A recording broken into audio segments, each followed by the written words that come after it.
Pregnancy prevent చేసుకోవడానికి various contraceptive methods గురించి తెలుసుకుందాము. సో ఫస్ట్ బ్యారియర్ మెథడ్ అంటే బాడీలో ఎగ్ ఉన్న స్పర్మ్ కలవకుండా మనము అడ్డుపడే బ్యారియర్ మెథడ్. దానికి కామన్ థింగ్ కాండోమ్స్ కానీ మనకి వెజినల్ డైఫ్రమ్స్, వెజినల్ క్యాప్స్ అని కూడా మనం యూజ్ చేయవచ్చు. దీనివల్ల అడ్వాంటేజ్ ఏంటంటే మనకి ప్రెగ్నెన్సీ ప్రివెంట్ చేస్తుంది. దానికి తోడు మనకి వెజినల్ ఇన్ఫెక్షన్స్ అంటే సెక్షువల్లీ ట్రాన్స్మిటెడ్ డిసీజెస్ నుంచి కూడా 100% ప్రొటెక్షన్ అనేది ఉంటుంది. కానీ ఇది only single time use.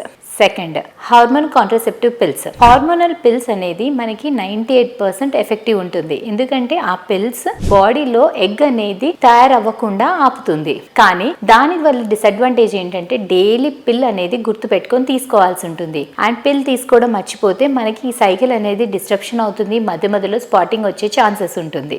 And sperm ఇది కాంట్రసెప్టివ్ పిల్స్ కనుక హార్మోన్ రిలేటెడ్ మైల్డ్ కాంప్లికేషన్స్ కూడా ఉండవచ్చు. లైక్ కొంచెం వెయిట్ గెయిన్ ఉండడము, నాజియా, వామిటింగ్, మూడ్ స్వింగ్స్ లాంటివి కూడా కొంతవరకు ఉండవచ్చు. కానీ ఒకసారి పిల్ల ఆపేసిన తర్వాత మళ్ళీ నార్మల్ ప్రెగ్నెన్సీ రావడం చాలా ఈజీ ఉంటుంది.